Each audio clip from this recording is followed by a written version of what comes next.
The Last of the Mohicans. A Narrative of 1757. By James Fenimore Cooper. Chapter 12. Chloe, I am gone, sire. And anon, sire, I'll be with you again. 12th Night. The Hurons stood aghast at this sudden visitation of death on one of their band. But as they regarded the fatal accuracy of an aim which had dared to immolate an enemy at so much hazard to a friend, the name of La Longue Carabine burst simultaneously from every lip, and was succeeded by a wild and a sort of plaintive howl. The cry was answered by a loud shout from a little thicket, where the incautious party had piled their arms, and at the next moment, Hawkeye, too eager to load the rifle he had regained, was seen advancing upon them, brandishing the clubbed weapon, and cutting the air with wide and powerful sweeps. Bold and rapid as was the progress of the scout, it was exceeded by that of a light and vigorous form which, bounding past him, leaped, with incredible activity and daring, into the very center of the Hurons, where it stood, whirling a tomahawk, and flourishing a glittering knife, with fearful menaces, in front of Cora. Quicker than the thoughts could follow those unexpected and audacious movements, an image, armed in the emblematic panoply of death, glided before their eyes, and assumed a threatening attitude at the other's side. The savage tormentors recoiled before these warlike intruders, and uttered, as they appeared in such quick succession, the often repeated and peculiar exclamations of surprise, followed by the well-known and dreaded appellations of Le Cerf Agile, Le Gros Serpent. But the wary and vigilant leader of the Hurons was not so easily disconcerted.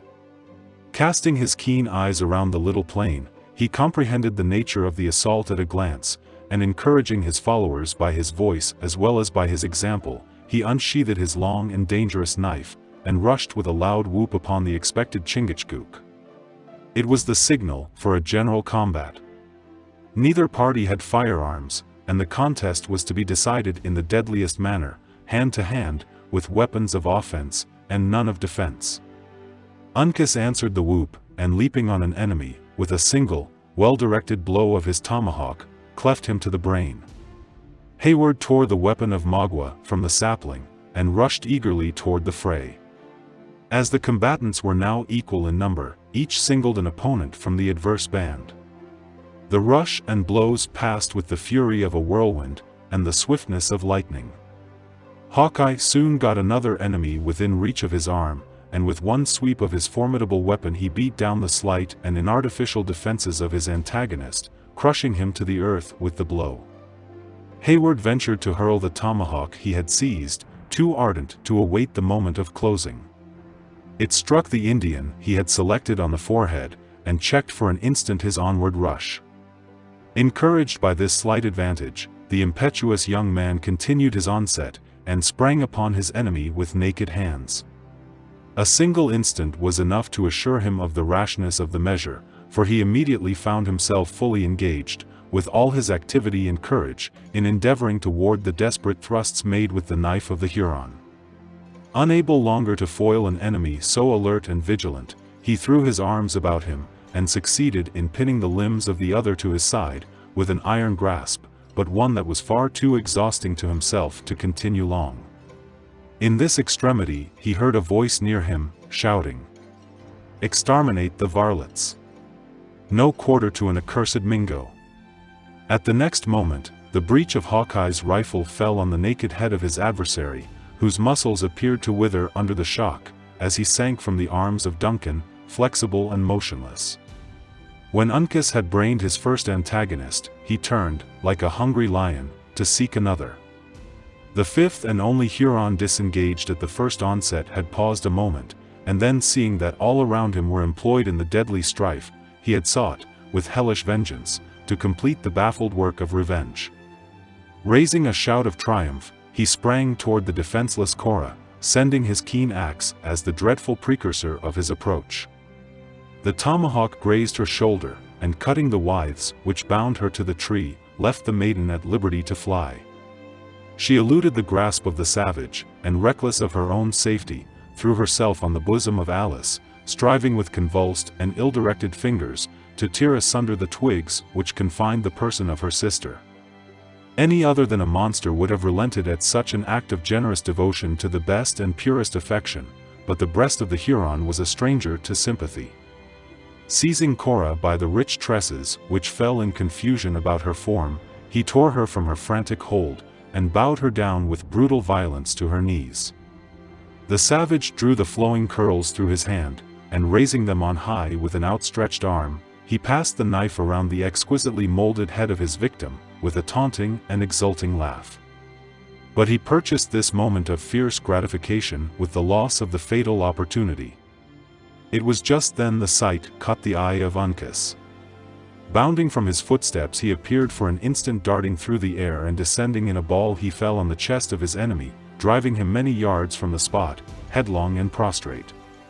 The violence of the exertion cast the young Mohican at his side. They arose together, fought, and bled, each in his turn. But the conflict was soon decided. The tomahawk of Hayward and the rifle of Hawkeye descended on the skull of the Huron, at the same moment that the knife of Uncas reached his heart. The battle was now entirely terminated, with the exception of the protracted struggle between Le Renard Subtle and Le Gros Serpent. Well did these barbarous warriors prove that they deserved those significant names which had been bestowed for deeds in former wars. When they engaged, some little time was lost in eluding the quick and vigorous thrusts which had been aimed at their lives. Suddenly darting on each other, they closed, and came to the earth, twisted together like twining serpents, in pliant and subtle folds. At the moment when the victors found themselves unoccupied, the spot where these experienced and desperate combatants lay could only be distinguished by a cloud of dust and leaves, which moved from the center of the little plain toward its boundary, as if raised by the passage of a whirlwind.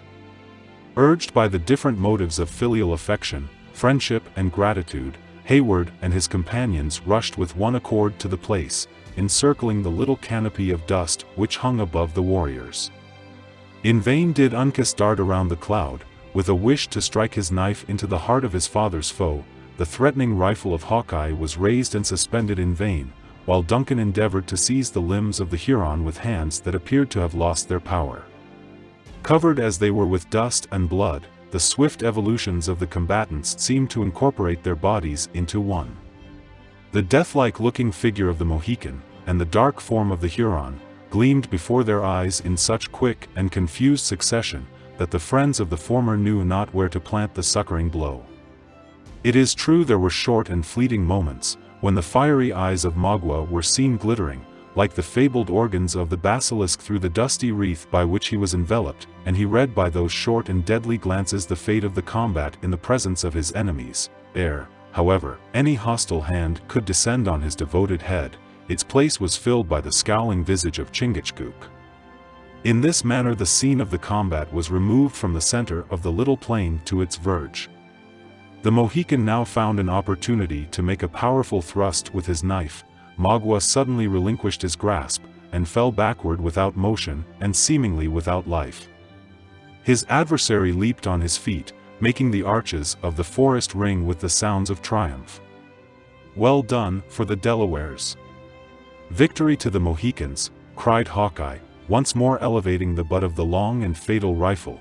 "A finishing blow from a man without a cross will never tell against his honor, nor rob him of his right to the scalp." But at the very moment when the dangerous weapon was in the act of descending, the subtle Huron rolled swiftly from beneath the danger, over the edge of the precipice, and falling on his feet, was seen leaping, with a single bound, into the center of a thicket of low bushes, which clung along its sides.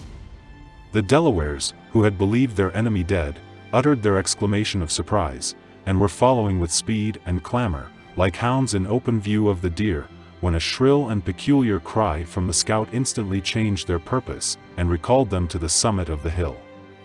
"'Twas like himself," cried the inveterate forester, whose prejudices contributed so largely to veil his natural sense of justice in all matters which concern the Mingos, a lying and deceitful varlet as he is. An honest Delaware now, being fairly vanquished, would have lain still, and been knocked on the head, but these knavish Maquas cling to life like so many cats o' the mountain.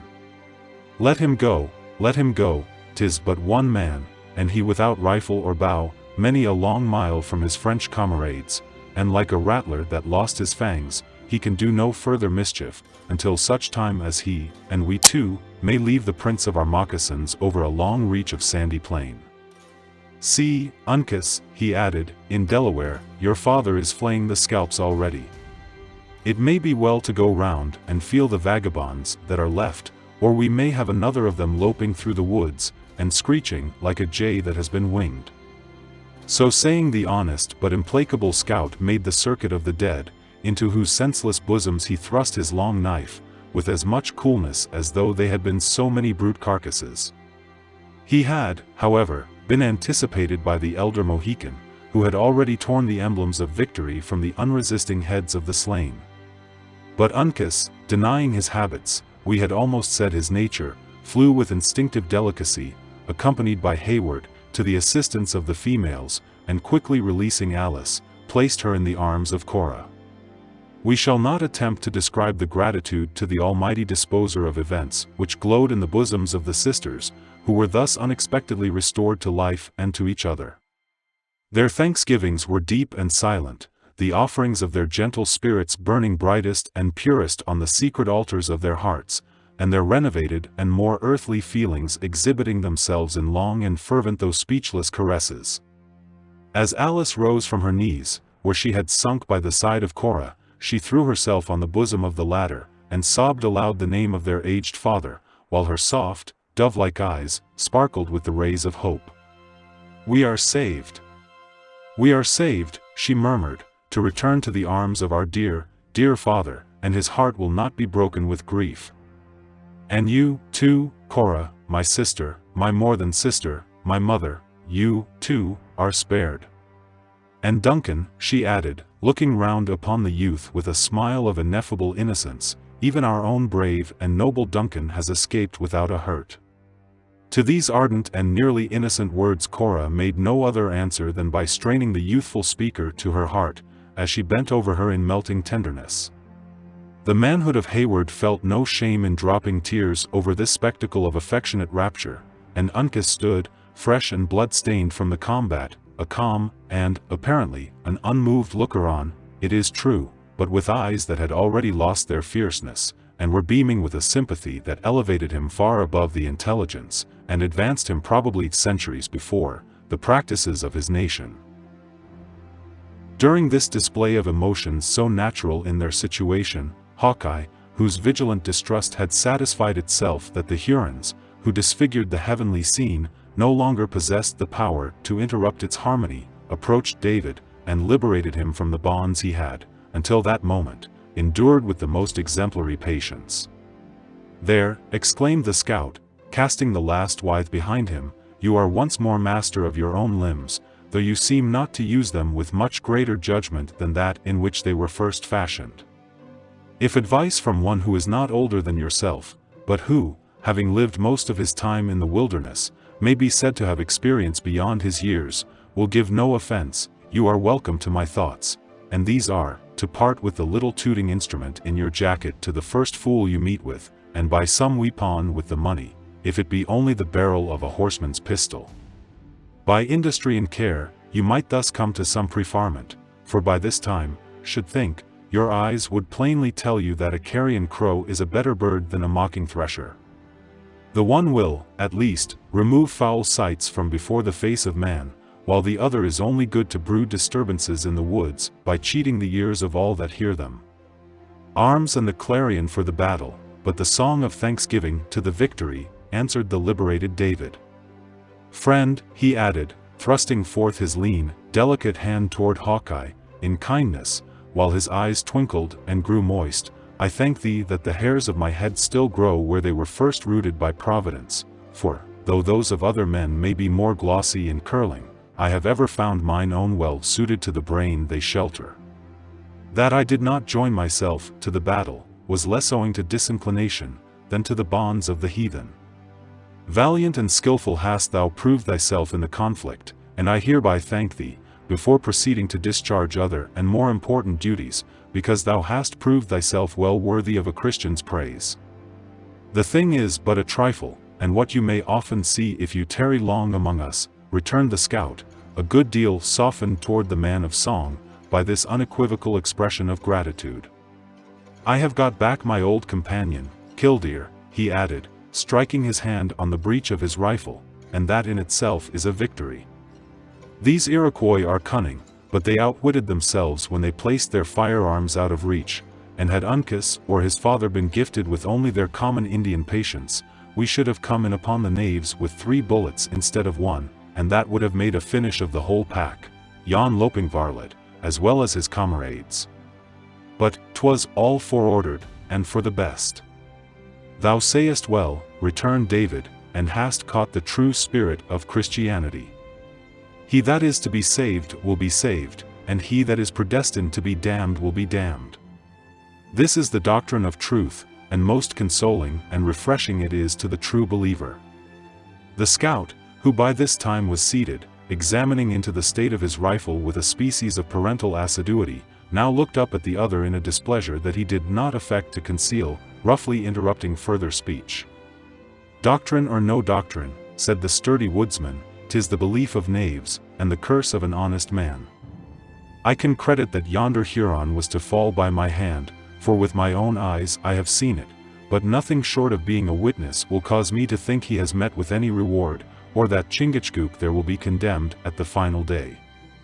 "You have no warranty for such an audacious doctrine, nor any covenant to support it," cried David, who was deeply tinctured with the subtle distinctions which, in his time, and more especially in his province, had been drawn around the beautiful simplicity of revelation, by endeavoring to penetrate the awful mystery of the divine nature, supplying faith by self-sufficiency, and by consequence, involving those who reason from such human dogmas in absurdities and doubt. "Your temple is reared on the sands, and the first tempest will wash away its foundation. I demand your authorities for such an uncharitable assertion." Like other advocates of a system, David was not always accurate in his use of terms. "Name chapter and verse. In which of the holy books do you find language to support you?" "Book," repeated Hawkeye, with singular and ill-concealed disdain. "Do you take me for a whimpering boy at the apron-string of one of your old gals, and this good rifle on my knee for the feather of a goose's wing, my ox's horn for a bottle of ink, and my leathern pouch for a crossbarred handkercher to carry my dinner? Book! What have such as I, who am a warrior of the wilderness, though a man without a cross, to do with books? I never read but in one, and the words that are written there are too simple and too plain to need much schooling, though I may boast that of 40 long and hard-working years." "What call you the volume?" said David, misconceiving the other's meaning. "'Tis open before your eyes," returned the scout, "and he who owns it is not a niggard of its use. I have heard it said that there are men who read in books to convince themselves there is a God. I know not but man may so deform his works in the settlement, as to leave that which is so clear in the wilderness a matter of doubt among traders and priests. If any such there be, and he will follow me from sun to sun, through the windings of the forest, he shall see enough to teach him that he is a fool, and that the greatest of his folly lies in striving to rise to the level of one he can never equal, be it in goodness, or be it in power." The instant David discovered that he battled with a disputant who imbibed his faith from the lights of nature, eschewing all subtleties of doctrine, he willingly abandoned a controversy from which he believed neither profit nor credit was to be derived. While the scout was speaking, he had also seated himself, and producing the ready little volume and the iron-rimmed spectacles, he prepared to discharge a duty, which nothing but the unexpected assault he had received in his orthodoxy could have so long suspended. He was, in truth, a minstrel of the western continent, of a much later day, certainly, than those gifted bards, who formerly sang the profane renown of baron and prince, but after the spirit of his own age and country, and he was now prepared to exercise the cunning of his craft, in celebration of, or rather in thanksgiving for, the recent victory. He waited patiently for Hawkeye to cease, then lifting his eyes, together with his voice, he said, aloud, "I invite you, friends, to join in praise for this signal deliverance from the hands of barbarians and infidels, to the comfortable and solemn tones of the tune called Northampton." He next named the page and verse ere the rhymes selected were to be found, and applied the pitch pipe to his lips, with the decent gravity that he had been wont to use in the temple. This time he was, however, without any accompaniment, for the sisters were just then pouring out those tender effusions of affection which have been already alluded to. Nothing deterred by the smallness of his audience, which, in truth, consisted only of the discontented scout, he raised his voice, commencing and ending the sacred song without accident or interruption of any kind. Hawkeye listened while he coolly adjusted his flint and reloaded his rifle, but the sounds, wanting the extraneous assistance of scene and sympathy, failed to awaken his slumbering emotions. Never minstrel, or by whatever more suitable name David should be known, drew upon his talents in the presence of more insensible auditors, though considering the singleness and sincerity of his motive, it is probable that no bard of profane song ever uttered notes that ascended so near to that throne where all homage and praise is due. The scout shook his head, and muttering some unintelligible words, among which throat and Iroquois were alone audible, he walked away, to collect and to examine into the state of the captured arsenal of the Hurons. In this office he was now joined by Chingachgook, who found his own, as well as the rifle of his son, among the arms. Even Hayward and David were furnished with weapons, nor was ammunition wanting to render them all effectual. When the foresters had made their selection, and distributed their prizes, the scout announced that the hour had arrived when it was necessary to move. By this time the song of Gamut had ceased, and the sisters had learned to still the exhibition of their emotions.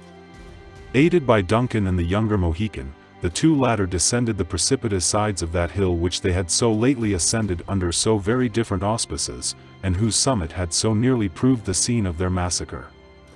At the foot they found the Narragansetts browsing the herbage of the bushes, and having mounted, they followed the movements of a guide, who, in the most deadly straits, had so often proved himself their friend.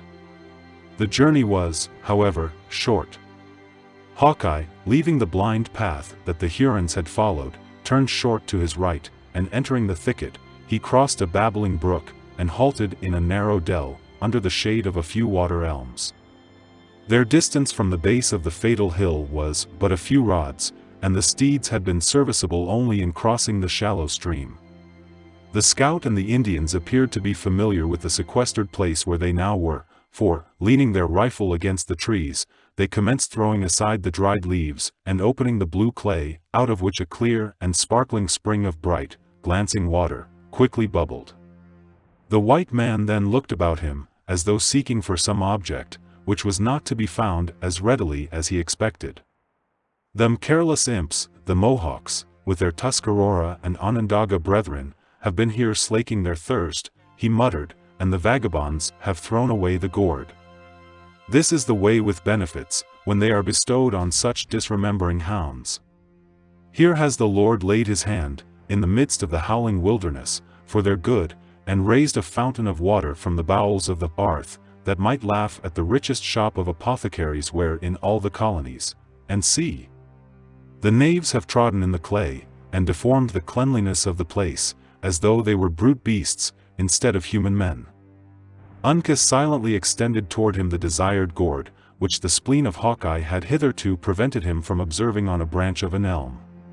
Filling it with water, he retired a short distance, to a place where the ground was more firm and dry. Here he coolly seated himself, and after taking a long, and, apparently, a grateful draught, he commenced a very strict examination of the fragments of food left by the Hurons, which had hung in a wallet on his arm. "Thank you, lad," he continued, returning the empty gourd to Uncas. "Now we will see how these rampaging Hurons lived, when outlying in ambushments. Look at this.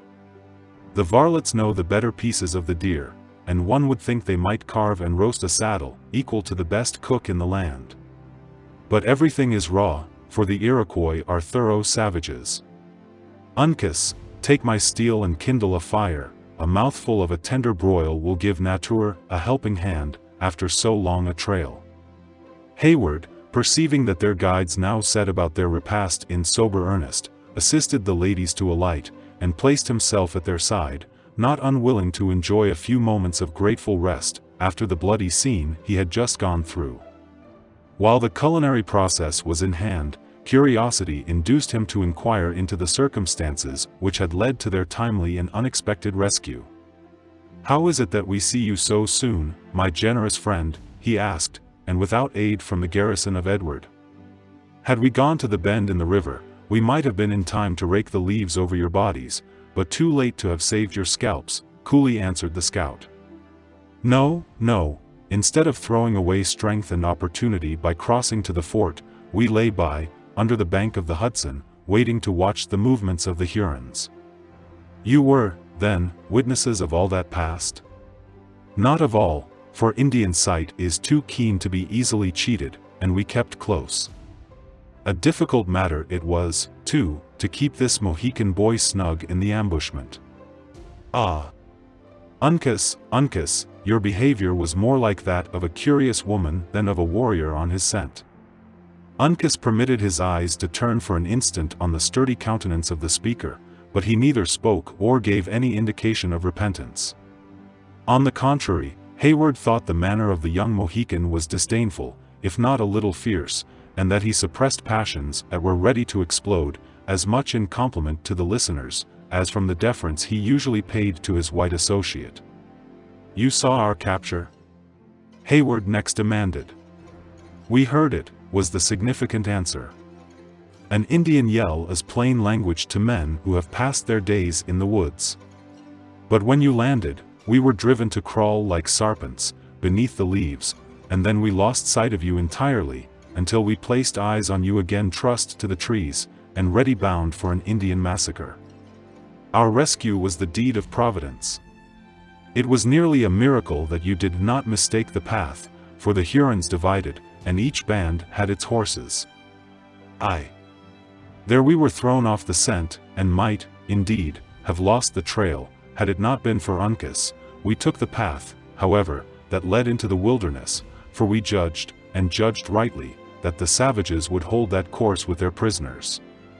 But when we had followed it for many miles, without finding a single twig broken, as I had advised, my mind misgave me, especially as all the footsteps had the prints of moccasins.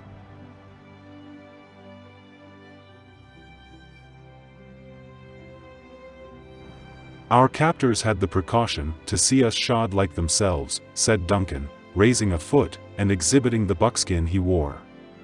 "Aye, 'twas judgmatical and like themselves, though we were too expert to be thrown from a trail by so common an invention. To what, then, are we indebted for our safety? To what, as a white man who has no taint of Indian blood, should be ashamed to own, to the judgment of the young Mohican, in matters which I should know better than he, but which I can now hardly believe to be true, though my own eyes tell me it is so. 'Tis extraordinary. Will you not name the reason?"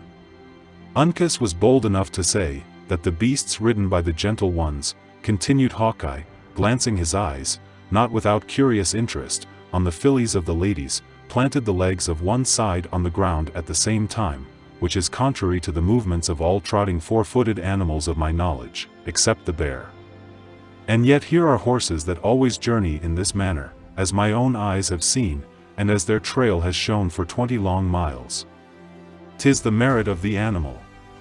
They come from the shores of Narragansett Bay, in the small province of Providence Plantations, and are celebrated for their hardihood, and the ease of this peculiar movement, though other horses are not unfrequently trained to the same. It may be, said Hawkeye, who had listened with singular attention to this explanation, though I am a man who has the full blood of the whites, my judgment in deer and beaver is greater than in beasts of burden. Major Effingham has many noble chargers, but I have never seen one travel after such a sidling gait. True, for he would value the animals for very different properties. Still is this a breed highly esteemed and, as you witness, much honored with the burdens it is often destined to bear." The Mohicans had suspended their operations about the glimmering fire to listen, and, when Duncan had done, they looked at each other significantly, the father uttering the never-failing exclamation of surprise. The scout ruminated, like a man digesting his newly acquired knowledge, and once more stole a glance at the horses. "I dare to say there are even stranger sights to be seen in the settlements," he said, at length. Nature is sadly abused by man when he once gets the mastery. But, go sidling or go straight, Uncas had seen the movement, and their trail led us on to the broken bush. The outer branch, near the prints of one of the horses, was bent upward, as a lady breaks a flower from its stem, but all the rest were ragged and broken down, as if the strong hand of a man had been tearing them. So I concluded that the cunning varmints had seen the twig bent, and had torn the rest, to make us believe a buck had been feeling the boughs with his antlers. I do believe your sagacity did not deceive you, for some such thing occurred. That was easy to see, added the scout, in no degree conscious of having exhibited any extraordinary sagacity, and a very different matter it was from a waddling horse. It then struck me the Mingos would push for this spring, for the knaves well know the virtue of its waters. Is it, then, so famous? Demanded Hayward, examining, with a more curious eye, the secluded dell, with its bubbling fountain, surrounded, as it was, by earth of a deep, dingy brown. Few redskins, who travel south and east of the Great Lakes, but have heard of its qualities. Will you taste for yourself? Hayward took the gourd, and after swallowing a little of the water, threw it aside with grimaces of discontent. The scout laughed in his silent but heartfelt manner, and shook his head with vast satisfaction. Ah! You want the flavor that one gets by habit. The time was when I liked it as little as yourself, but I have come to my taste, and I now crave it, as a deer does the licks. Many of the animals of the American forests resort to those spots where salt springs are found. These are called licks or salt licks, in the language of the country, from the circumstance that the quadruped is often obliged to lick the earth, in order to obtain the saline particles. These licks are great places of resort with the hunters, who waylay their game near the paths that lead to them. Your high-spiced wines are not better liked than a redskin relishes this water, especially when his nature is ailing. But Uncas has made his fire, and it is time we think of eating, for our journey is long, and all before us. Interrupting the dialogue by this abrupt transition, the scout had instant recourse to the fragments of food which had escaped the voracity of the Hurons. A very summary process completed the simple cookery, when he and the Mohicans commenced their humble meal, with the silence and characteristic diligence of men who ate in order to enable themselves to endure great and unremitting toil. When this necessary, and, happily, grateful duty had been performed, each of the foresters stooped and took a long and parting draught at that solitary and silent spring around which and its sister fountains, within 50 years, the wealth, beauty and talents of a hemisphere were to assemble in throngs, in pursuit of health and pleasure. The scene of the foregoing incidents is on the spot where the village of Ballston now stands, one of the two principal watering places of America. Then Hawkeye announced his determination to proceed. The sisters resumed their saddles, Duncan and David grasped their rifles, and followed on footsteps, the scout leading the advance, and the Mohicans bringing up the rear. The whole party moved swiftly through the narrow path, toward the north, leaving the healing waters to mingle unheeded with the adjacent brooks and the bodies of the dead to fester on the neighboring mount, without the rites of sepulture, a fate but too common to the warriors of the woods to excite either commiseration or comment. Chapter 13. I'll seek a readier path. Parnell. The route taken by Hawkeye lay across those sandy plains, relived by occasional valleys and swells of land, which had been traversed by their party on the morning of the same day, with the baffled Magua for their guide. The sun had now fallen low toward the distant mountains, and as their journey lay through the interminable forest, the heat was no longer oppressive. Their progress, in consequence, was proportionate, and long before the twilight gathered about them, they had made good many toilsome miles on their return.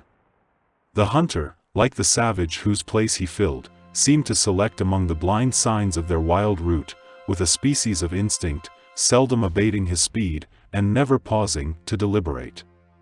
A rapid and oblique glance at the moss on the trees, with an occasional upward gaze toward the setting sun, or a steady but passing look at the direction of the numerous water courses, through which he waded, were sufficient to determine his path, and remove his greatest difficulties. In the meantime, the forest began to change its hues, losing that lively green which had embellished its arches, in the graver light which is the usual precursor of the close of day. While the eyes of the sisters were endeavoring to catch glimpses through the trees, of the flood of golden glory which formed a glittering halo around the sun, tinging here and there with ruby streaks, or bordering with narrow edgings of shining yellow, a mass of clouds that lay piled at no great distance above the western hills, Hawkeye turned suddenly and pointing upward toward the gorgeous heavens, he spoke. "Yonder is the signal given to man to seek his food and natural rest," he said. "Better and wiser would it be, if he could understand the signs of nature, and take a lesson from the fowls of the air and the beasts of the field. Our night, however, will soon be over, for with the moon we must be up and moving again. I remember to have fought the Maquas, heroes, in the first war in which I ever drew blood from man, and we threw up a work of blocks, to keep the ravenous varmints from handling our scalps. If my marks do not fail me, we shall find the place a few rods further to our left." Without waiting for an assent, or, indeed, for any reply, the sturdy hunter moved boldly into a dense thicket of young chestnuts, shoving aside the branches of the exuberant shoots which nearly covered the ground, like a man who expected, at each step, to discover some object he had formerly known. The recollection of the scout did not deceive him. After penetrating through the brush, matted as it was with briars, for a few hundred feet, he entered an open space that surrounded a low, green hillock, which was crowned by the decayed blockhouse in question. This rude and neglected building was one of those deserted works, which, having been thrown up on an emergency, had been abandoned with the disappearance of danger, and was now quietly crumbling in the solitude of the forest, neglected and nearly forgotten, like the circumstances which had caused it to be reared. Such memorials of the passage and struggles of man are yet frequent throughout the broad barrier of wilderness which once separated the hostile provinces, and form a species of ruins that are intimately associated with the recollections of colonial history, and which are in appropriate keeping with the gloomy character of the surrounding scenery. The roof of bark had long since fallen, and mingled with the soil, but the huge logs of pine, which had been hastily thrown together, still preserved their relative positions, though one angle of the work had given way under the pressure, and threatened a speedy downfall to the remainder of the rustic edifice. While Hayward and his companions hesitated to approach a building so decayed, Hawkeye and the Indians entered within the low walls, not only without fear, but with obvious interest. While the former surveyed the ruins, both internally and externally, with the curiosity of one whose recollections were reviving at each moment, Chingachgook related to his son, in the language of the Delawares, and with the pride of a conqueror, the brief history of the skirmish which had been fought, in his youth, in that secluded spot. A strain of melancholy, however, blended with his triumph, rendering his voice, as usual, soft and musical. In the meantime, the sisters gladly dismounted, and prepared to enjoy their halt in the coolness of the evening, and in a security which they believed nothing but the beasts of the forest could invade. "Would not our resting place have been more retired, my worthy friend?" demanded the more vigilant Duncan, perceiving that the scout had already finished his short survey. "Had we chosen a spot less known, and one more rarely visited than this? Few live who know the blockhouse was ever raised," was the slow and musing answer. "'Tis not often that books are made, and narratives written of such a scrimmage as was here fought between the Mohicans and the Mohawks, in a war of their own waging. I was then a younker, and went out with the Delawares, because I knowed they were a scandalized and wronged race. 40 days and 40 nights did the imps crave our blood around this pile of logs, which I designed and partly reared, being, as you'll remember, no Indian myself, but a man without a cross. The Delawares lent themselves to the work, and we made it good, 10 to 20, until our numbers were nearly equal, and then we sallied out upon the hounds, and not a man of them ever got back to tell the fate of his party. Yes, I was then young, and new to the sight of blood, and not relishing the thought that creatures who had spirits like myself should lay on the naked ground, to be torn asunder by beasts, or to bleach in the rains, I buried the dead with my own hands, under that very little hillock where you have placed yourselves, and no bad seat does it make neither, though it be raised by the bones of mortal men." Hayward and the sisters arose, on the instant, from the grassy sepulchre, nor could the two latter, notwithstanding the terrific scenes they had so recently passed through, entirely suppress an emotion of natural horror, when they found themselves in such familiar contact with the grave of the dead Mohawks. The gray light, the gloomy little area of dark grass, surrounded by its border of brush, beyond which the pines rose, in breathing silence, apparently into the very clouds, and the death-like stillness of the vast forest, were all in unison to deepen such a sensation. "They are gone, and they are harmless," continued Hawkeye, waving his hand, with a melancholy smile at their manifest alarm. "They'll never shout the war whoop nor strike a blow with the tomahawk again. And of all those who aided in placing them where they lie, Chingachgook and I only are living. The brothers and family of the Mohican formed our war party, and you see before you all that are now left of his race." The eyes of the listeners involuntarily sought the forms of the Indians, with a compassionate interest in their desolate fortune. Their dark persons were still to be seen within the shadows of the blockhouse, the son listening to the relation of his father with that sort of intenseness which would be created by a narrative that redounded so much to the honor of those whose names he had long revered for their courage and savage virtues.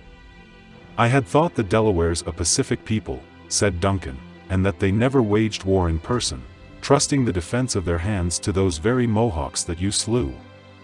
"'Tis true in part," returned the scout, "and yet, at the bottom, 'tis a wicked lie. Such a treaty was made in ages gone by, through the deviltries of the Dutchers, who wished to disarm the natives that had the best right to the country, where they had settled themselves.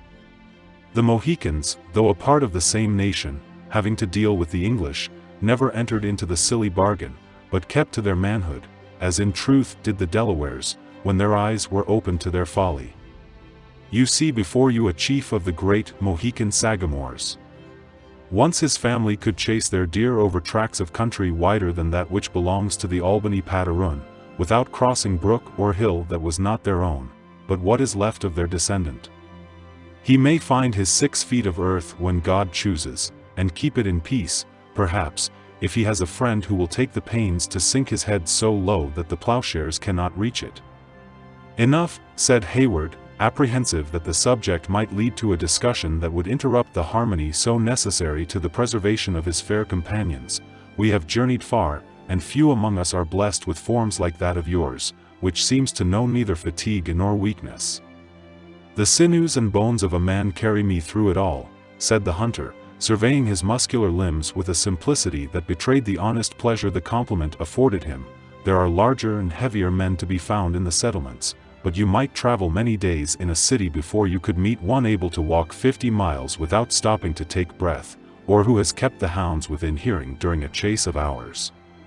However, as flesh and blood are not always the same, it is quite reasonable to suppose that the gentle ones are willing to rest, after all they have seen and done this day. Uncas, clear out the spring, while your father and I make a cover for their tender heads of these chestnut shoots, and a bed of grass and leaves." The dialogue ceased, while the hunter and his companions busied themselves in preparations for the comfort and protection of those they guided. A spring, which many long years before had induced the natives to select the place for their temporary fortification, was soon cleared of leaves, and a fountain of crystal gushed from the bed, diffusing its waters over the verdant hillock. A corner of the building was then roofed in such a manner as to exclude the heavy dew of the climate, and piles of sweet shrubs and dried leaves were laid beneath it for the sisters to repose on. While the diligent woodsmen were employed in this manner, Cora and Alice partook of that refreshment which duty required much more than inclination prompted them to accept.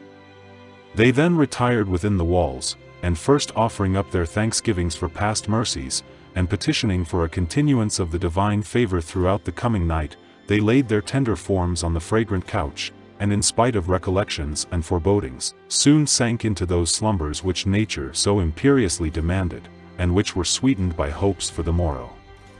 Duncan had prepared himself to pass the night in watchfulness near them, just without the ruin, but the scout, perceiving his intention, pointed toward Chingachgook, as he coolly disposed his own person on the grass, and said, "The eyes of a white man are too heavy and too blind for such a watch as this. The Mohican will be our sentinel, therefore let us sleep." "I proved myself a sluggard on my post during the past night," said Hayward, "and have less need of repose than you, who did more credit to the character of a soldier. Let all the party seek their rest, then, while I hold the guard.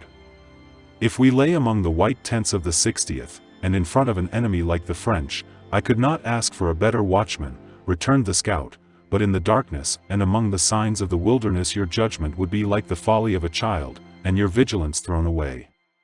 Do then, like Uncas and myself, sleep, and sleep in safety."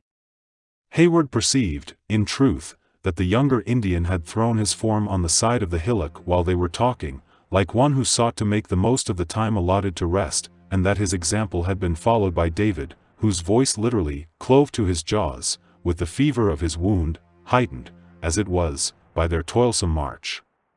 Unwilling to prolong a useless discussion, the young man affected to comply, by posting his back against the logs of the blockhouse, in a half-recumbent posture, though resolutely determined, in his own mind, not to close an eye until he had delivered his precious charge into the arms of Munro himself.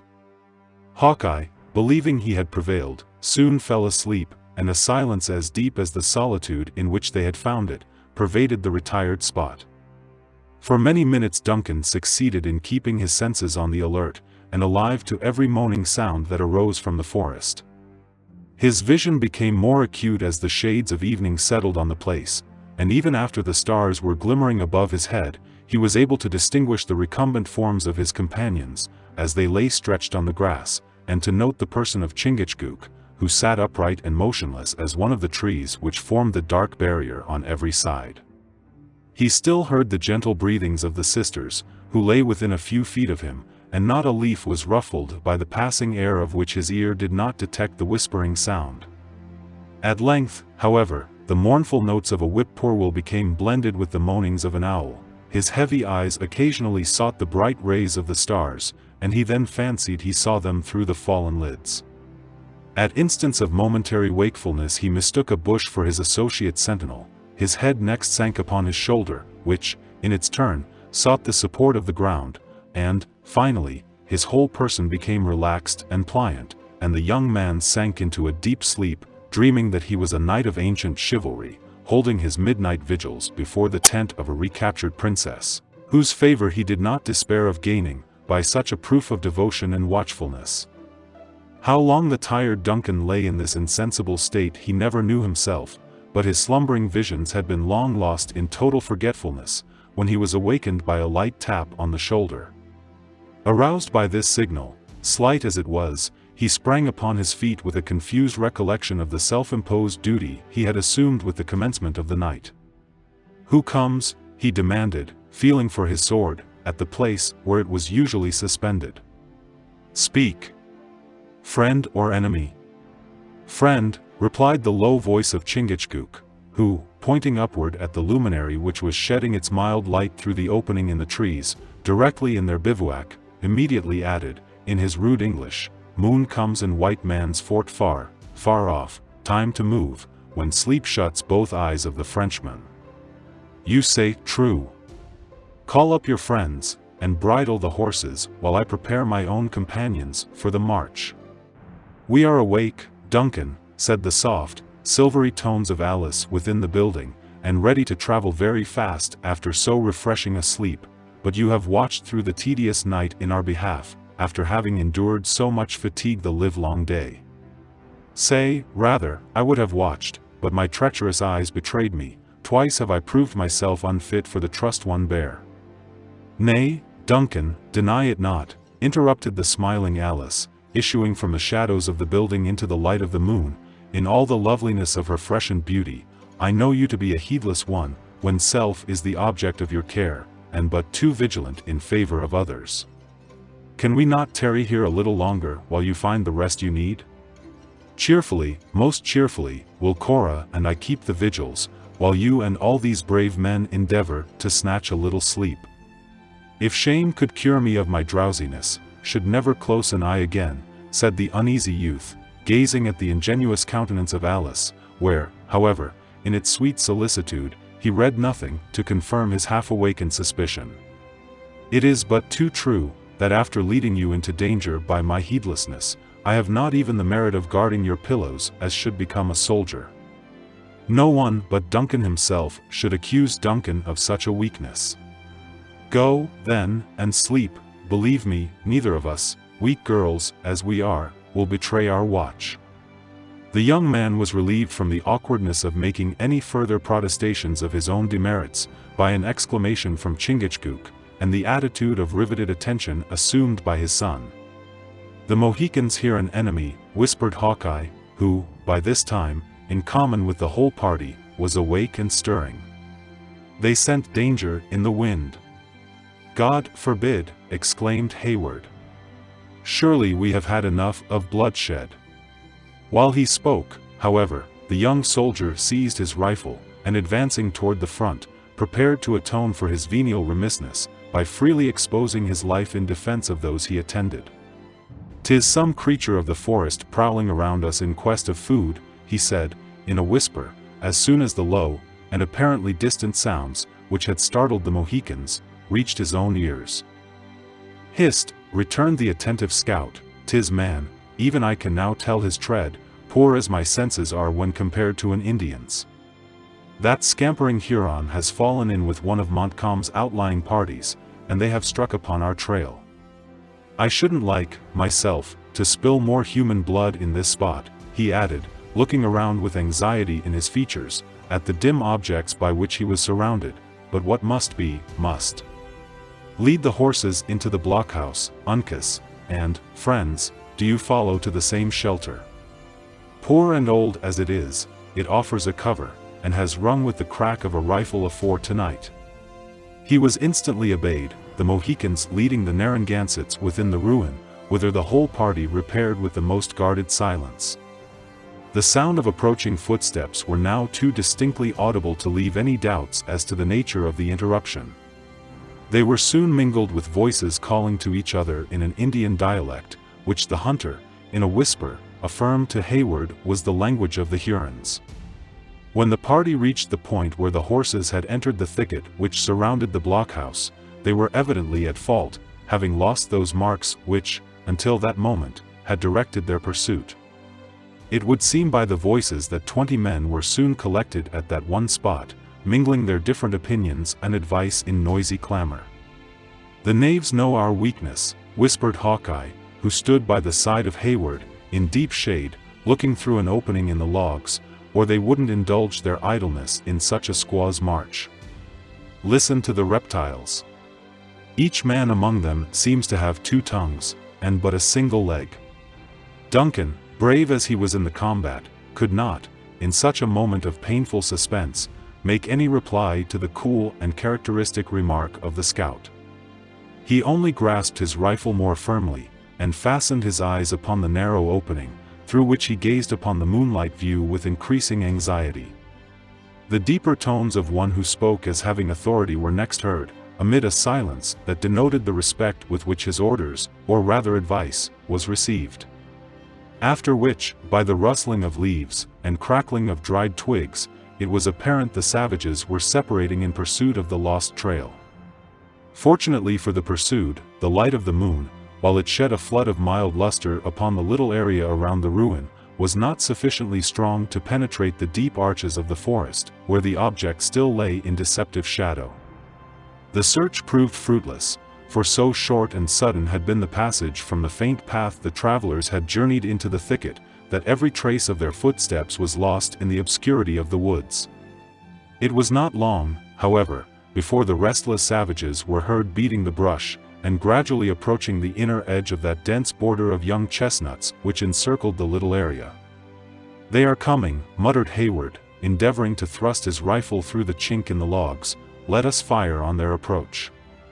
"Keep everything in the shade," returned the scout.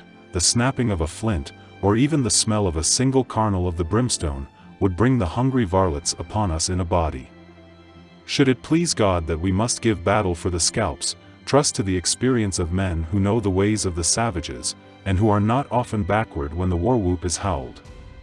Duncan cast his eyes behind him, and saw that the trembling sisters were cowering in the far corner of the building, while the Mohicans stood in the shadow, like 2 upright posts, ready, and apparently willing, to strike when the blow should be needed. Curbing his impatience, he again looked out upon the area, and awaited the result in silence. At that instant the thicket opened, and a tall and armed Huron advanced a few paces into the open space. As he gazed upon the silent blockhouse, the moon fell upon his swarthy countenance, and betrayed its surprise and curiosity. He made the exclamation which usually accompanies the former emotion in an Indian, and, calling in a low voice, soon drew a companion to his side. These children of the woods stood together for several moments pointing at the crumbling edifice, and conversing in the unintelligible language of their tribe. They then approached, though with slow and cautious steps, pausing every instant to look at the building, like startled deer whose curiosity struggled powerfully with their awakened apprehensions for the mastery. The foot of one of them suddenly rested on the mound, and he stopped to examine its nature. At this moment, Hayward observed that the scout loosened his knife in its sheath, and lowered the muzzle of his rifle. Imitating these movements, the young man prepared himself for the struggle which now seemed inevitable. The savages were so near, that the least motion in one of the horses, or even a breath louder than common, would have betrayed the fugitives. But in discovering the character of the mound, the attention of the Hurons appeared directed to a different object. They spoke together, and the sounds of their voices were low and solemn, as if influenced by a reverence that was deeply blended with awe. Then they drew warily back, keeping their eyes riveted on the ruin, as if they expected to see the apparitions of the dead issue from its silent walls, until, having reached the boundary of the area, they moved slowly into the thicket and disappeared. Hawkeye dropped the breech of his rifle to the earth, and drawing a long, free breath, exclaimed, in an audible whisper, "Aye! They respect the dead, and it has this time saved their own lives, and, it may be, the lives of better men too."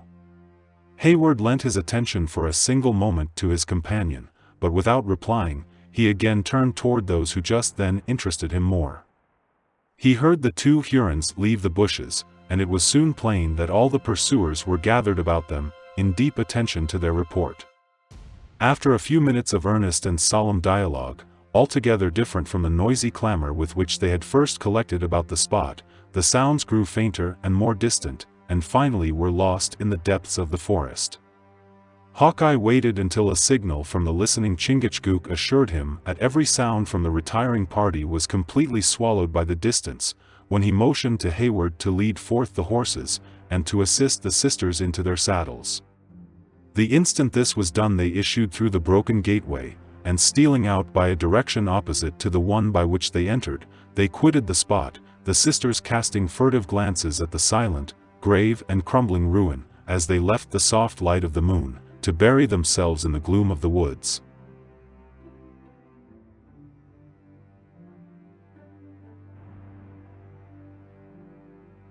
Thank you for watching. Are you enjoying The Last of the Mohicans? If so, please drop us a comment below, and be sure to hit the like button. We will see you next time for more of James Fenimore Cooper's great story.